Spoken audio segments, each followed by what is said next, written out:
My family invited me to the reunion to brag about my brother's success. "Are you still working as a waitress?" He mocked me, and everyone laughed. So, I handed him my business card. He paled when he saw who I had become. I stared at my laptop screen, blinking in disbelief. An email from my parents sat in my inbox, sent to an address I barely checked anymore, my old high school email. 10 years. It had been 10 years since I'd spoken to any of them. "Dear Sarah," it read, "we're writing to let you know that in 2 weeks, there will be a family reunion at your brother's newly purchased house. All the closest relatives will be there, and we think it's the right thing for you to come too." At the bottom was my brother James's address. I snorted. The right thing to do. Classic Linda and Richard. I closed my laptop and walked to the window of my office, looking out at the city below. The restaurant empire I'd helped build had its headquarters on the 20th floor of this building, far from where I started. After thinking about it for a day, I decided to reply. "I'll be there," was all I wrote back. Then I sat back in my chair and let the memories flood in. I was always the odd one out in my family. James was the golden child, handsome, funny, outgoing, and the absolute center of attention. Everyone adored him. Our aunts and uncles practically worshipped the ground he walked on. Grandparents spoiled him rotten. Linda and Richard, they might as well have had a shrine dedicated to him. Me? I was just Sarah, the mouse-quiet, shy, awkward Sarah, who preferred books to people and silence to chaos. "Why can't you be more like your brother?" Linda would ask when I'd hide in corners during family gatherings. Those family gatherings were absolute torture. James would be in the middle of it all, playing his guitar, while everyone clapped and cheered. Meanwhile, I'd find the most isolated spot and count the minutes until I could escape. "There goes the black sheep," Aunt Margaret would whisper, not quite quietly enough. "Such a strange girl," Uncle Tom would reply, shaking his head. My cousins were just as bad. When we were kids, they'd actively exclude me from their games. "We don't want Sarah. She's boring," my cousin Ethan would announce. "Yeah, she never talks anyway," his sister Chloe would add. So I'd retreat to a corner with a book, pretending I didn't care, while inside I was being torn apart. When James graduated high school, the entire extended family pitched in for his college tuition. It was all anyone talked about for months. James got into State University. Isn't that wonderful? We're all so proud of him. He's going to do great things. 2 years later, when it was my turn to graduate, Linda and Richard sat me down at the kitchen table.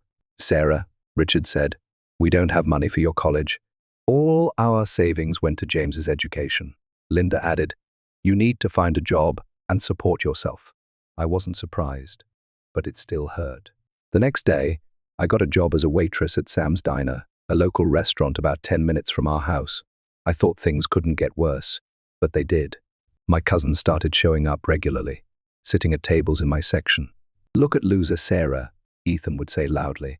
"Guess this is all she's good for," Chloe would laugh. "I bet she'll be doing this for the rest of her life." After a particularly humiliating shift where they left me a tip with career advice be someone else written on the receipt, I'd had enough. That night, I told my parents I was quitting and moving to the other side of town. "I got a job at a different restaurant," I said, "and I'm going to rent an apartment with some co-workers." Linda actually smiled. "That's probably for the best, honey." Richard nodded. "You're old enough to be on your own anyway." 2 days later, I packed everything I owned into 3 cardboard boxes. Neither of my parents helped or even seemed sad to see me go. James was away at college, probably having the time of his life. As I walked out the door of my childhood home, Linda called after me, "Don't forget to let us know your new address." I never did, and they never asked again. The apartment I moved into was small and cramped, shared with 2 other waitresses, Kelly and Rachel. We each paid 1/3 of the rent, which was all we could afford on our meager salaries. The restaurant where I got hired was called Bella, run by a woman named Maria Gonzalez. It was nothing fancy, just a mid-range place serving decent food, but it was as far from my family as I could get while still staying in the same city, and that was all that mattered to me. I threw myself into the work, arriving early, staying late, picking up extra shifts whenever I could. I needed the money, yes, but more than that, I needed something to focus on besides the hole in my heart where a family should have been. 6 months into my job at Bella's, I noticed Maria watching me more closely. One evening as I was finishing my shift, she called me into her office. "Sarah, I've been impressed with your work ethic," she said, gesturing for me to sit. "You're the most reliable server I have." "Thanks," I mumbled, not used to praise. Maria leaned forward. "I want to make you head waitress. It comes with $1 raise and more responsibility." My eyes widened. "Really?" "I mean, yes. Thank you," she smiled. "There's something else. Have you ever thought about restaurant management?" I shook my head. "The community college has courses in restaurant management. I think you have potential, Sarah. I'd be willing to work around your class schedule if you're interested." For the first time in years, I felt like someone believed in me. "I'd love that," I said. With my promotion and slightly better pay, I was able to move into my own tiny studio apartment a few months later. It wasn't much, just a single room with a kitchenette and bathroom, but it was mine. No roommates, no family, just me. The holiday season was approaching, and despite my better judgment, I called home in December. "Hi, Linda. It's Sarah." "Oh, hello, dear," she said, sounding distracted. "How are you?" "I'm good. I was wondering about Christmas plans. I thought maybe I could." "We're spending Christmas at Aunt Susan's this year," she interrupted. "James will be home from college, and everyone's excited to see him." "Could I join you there?" I asked, my voice small. There was a pause. "Well, to be honest, Sarah, no one really asked about you. I think it would be awkward if you showed up now." I hung up and cried for an hour. Then I dried my tears and made a decision. I was done reaching out. If they didn't want me, I wouldn't waste any more energy wanting them. The next day at work, Maria noticed my red eyes, but didn't pry. Instead, she handed me the closing shift for Christmas Eve and Christmas Day. "Double pay," she said. "I figured you might want it." I nodded gratefully. "Thanks. I don't have anywhere else to be." "Their loss," she said simply. I threw myself into work and my studies with renewed determination. The restaurant management courses opened my eyes to a world I hadn't known existed. I discovered I had a head for numbers, a talent for organization, and, surprisingly, a knack for leadership. By the time I turned 25, I was the general manager of Bella's. I had my own office, tiny, but still an office and a salary that let me upgrade to a one-bedroom apartment. Then came the day that changed everything. Maria called me into her office, looking troubled. "My aunt died," she said. "Left me some money." "I'm sorry for your loss," I said. She waved her hand. "We weren't close, but now I have this money, and I don't know what to do with it." I waited. "I've been thinking about expansion," she continued, "opening a second location, maybe a third. What do you think?" I didn't hesitate. "I think it's a great idea. I could help you draft a business plan. It's what I've been studying."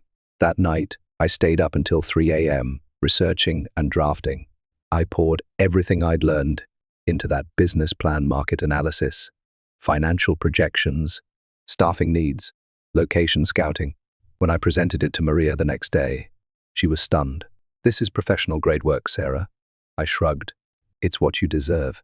6 months later, we opened the second Bella's across town. 3 months after that, a third location downtown.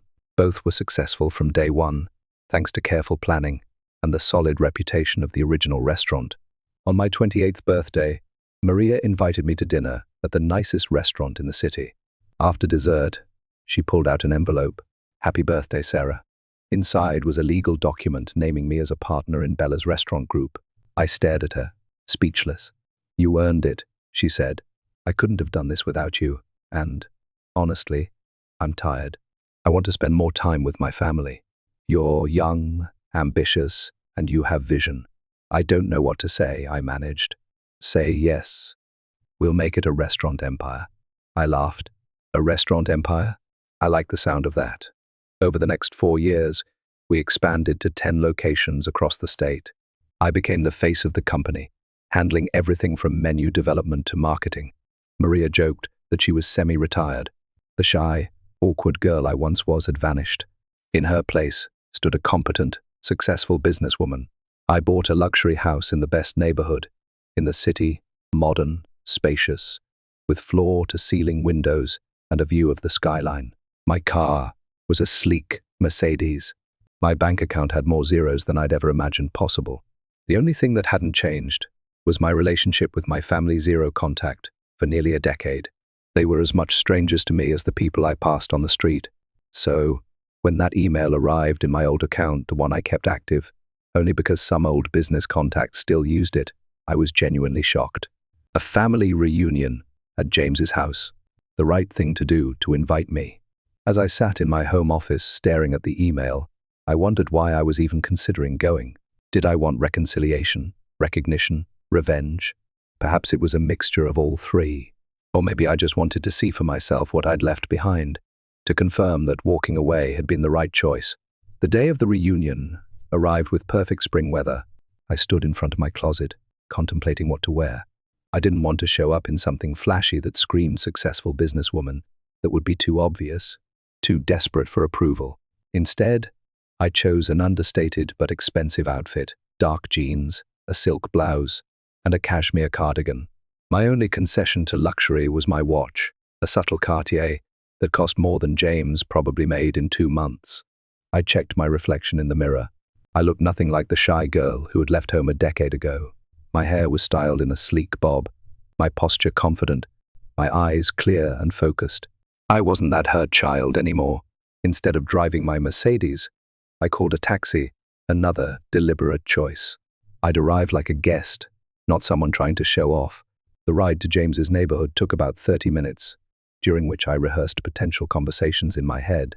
I was determined to stay calm, no matter what happened.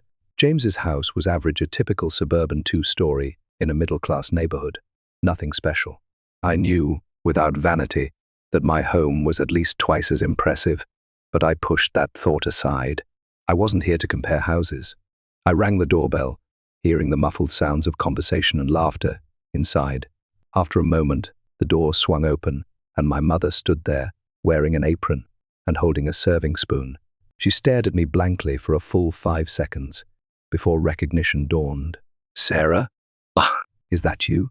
"Hello, Linda," I said, keeping my voice steady. "My goodness, look at you." She seemed genuinely surprised, as if she'd expected me to show up in a waitress uniform, hair in a messy ponytail. Come in. Everyone's already here." I stepped into the house, immediately surrounded by the familiar cacophony of a family gathering. The living room and dining room were crowded with relatives, aunts, uncles, cousins, and their children. My father was chatting with Uncle Tom by the fireplace. James was holding court in the center of the room, gesturing with a beer in his hand, while a group of cousins laughed at whatever he was saying. As I entered, conversations paused.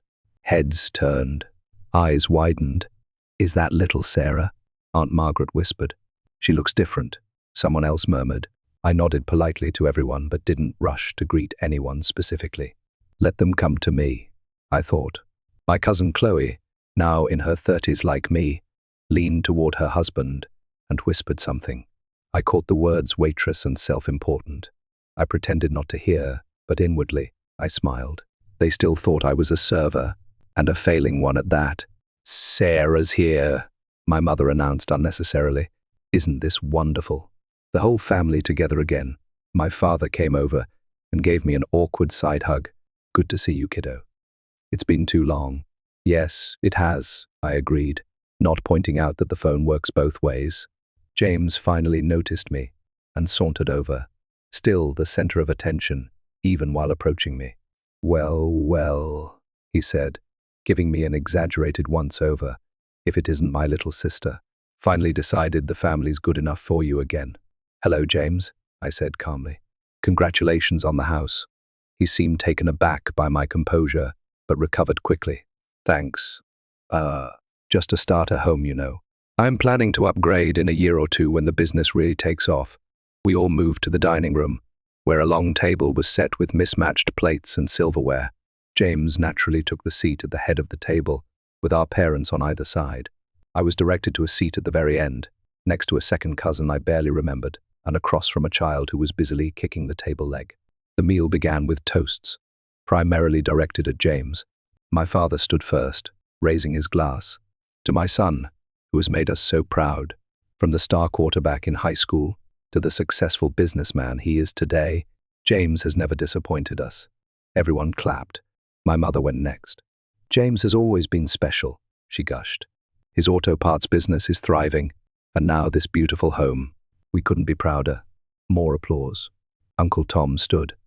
I remember when James was just a little guy, already showing the leadership qualities that would make him successful. He's a credit to this family. The toasts continued, each more effusive than the last. James soaked it all in, his chest visibly swelling with each compliment. Eventually, he seemed to remember I was there. He looked down the length of the table at me, a slight smirk on his face. "What about you, Sarah? Want to say something?" All eyes turned to me. I set down my fork, ready to offer a simple congratulation, but James cut me off. "Still waiting tables, sis?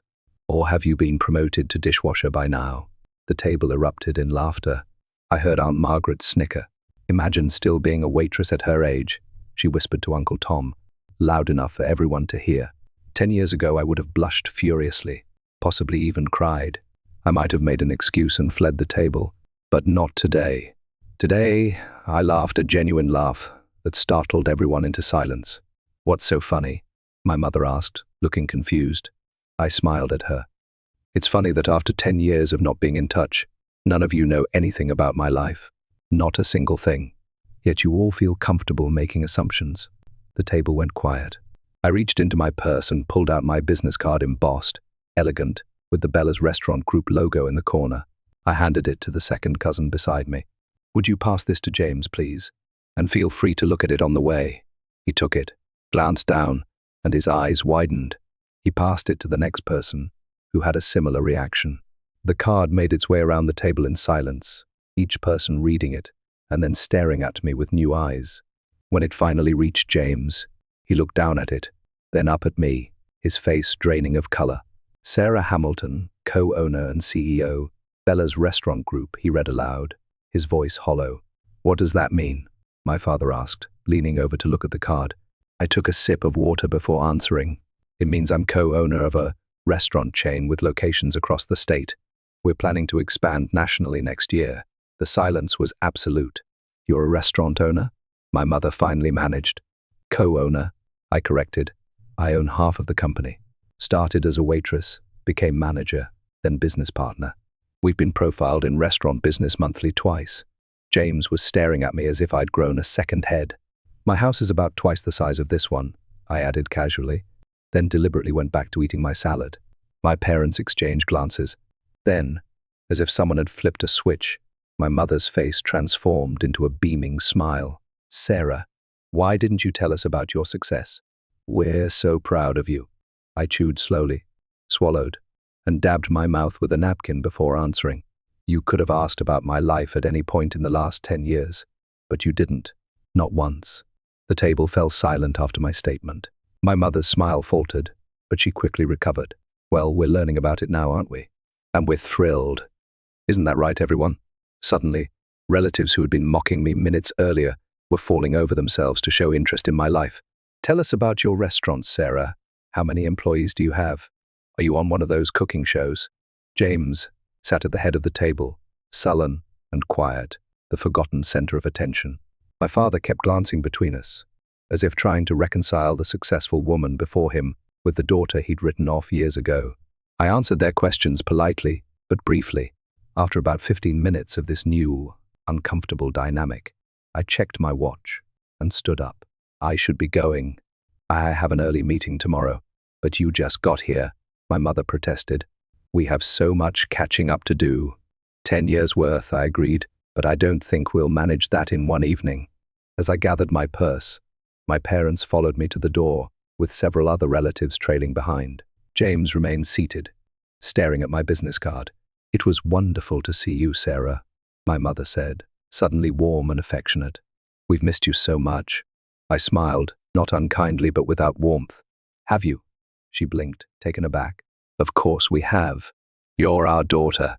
"Interesting, because when I called you that Christmas and asked if I could join the family celebration, you told me no one wanted me there."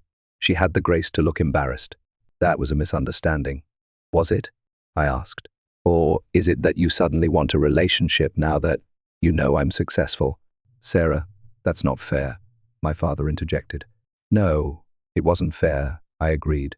"None of it was fair. But that's in the past now. I walked out the door, hearing my mother call after me. "We want to make things right, Sarah. We want to be a family again." I didn't respond. I got into my waiting taxi and directed the driver to take me home, to my real home, the one I'd built for myself. When I walked through my front door, I kicked off my shoes and laughed, really laughed, loud and free, until tears came to my eyes. The looks on their faces when my business card made its way around the table, the shock, the disbelief, and then the immediate pivot to claiming me again once they realized I was successful. It was all so predictable, yet seeing it play out was still somehow surprising. The next morning, I woke up to 17 text messages and 5 missed calls, 3 texts from my mother, 4 from my father, 2 from James, and the rest from various aunts, uncles, and cousins. I scrolled through them without reading closely, then set my phone aside and went about my day. This pattern continued for nearly a week. My phone constantly lit up with notifications from family members who hadn't bothered to contact me in a decade. I ignored most of them, focusing instead on work. We were in negotiations to open 3 new locations in neighboring states. On the 6th day, during a rare quiet moment at home, I decided to answer one call, just to end the barrage. It was my mother. "Sarah," she exclaimed when I picked up. "Finally. Why don't you come over for dinner this Sunday? Just you, me, your father, and James, a chance to reconnect." "I don't think that's a good idea," I replied. "But we're family," she insisted. "We love you, Sarah. We always have." "If you loved me," I said slowly, "why didn't you call me once in 10 years? Why didn't you ask how I was doing, or if I needed anything? Why did you tell me no one wanted me at Christmas?" There was a pause. "How can you be so ungrateful?" she snapped, her sweet facade cracking. "After everything we did for you. What exactly did you do for me?" I interrupted. "You didn't pay for my education. You didn't support my career. You didn't even call to check if I was alive. We raised you. Yes, you did. And then you decided I wasn't worth your time anymore. Now you've decided I am again, but it's too late." I hung up before she could respond. I felt oddly calm, as if a weight had been lifted. James was next. His texts became increasingly desperate, culminating in a lengthy message asking for a business loan to help expand his auto parts store. He needed it, he said. He'd pay me back, of course, with interest. I waited until he'd sent a follow-up. "Did you get my message?" Text before responding with a single word. "Num." Then I blocked his number. 2 weeks after the reunion, curiosity got the better of me. I looked up James's social media page. He'd written a long, self-pitying post about selfish family members who forget where they came from and how some people let success go to their heads. The comment section was filled with sympathetic responses from relatives, all of them rallying around poor James, all of them calling me ungrateful and selfish.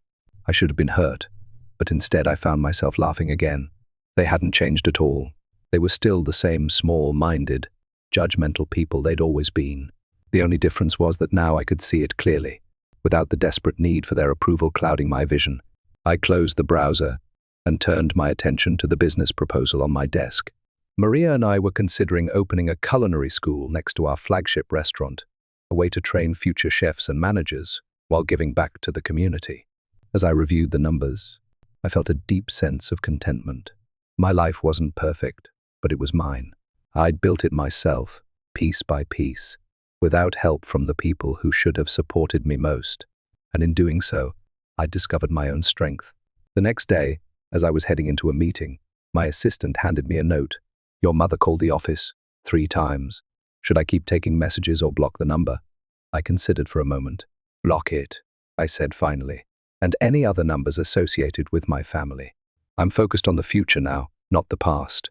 She nodded, no questions asked, and I walked into the boardroom feeling lighter than I had in years. The family reunion had given me something valuable after all, not reconciliation, but resolution. I no longer had to wonder if walking away had been the right choice. I no longer had to question whether my family might have changed, or if they truly cared about me.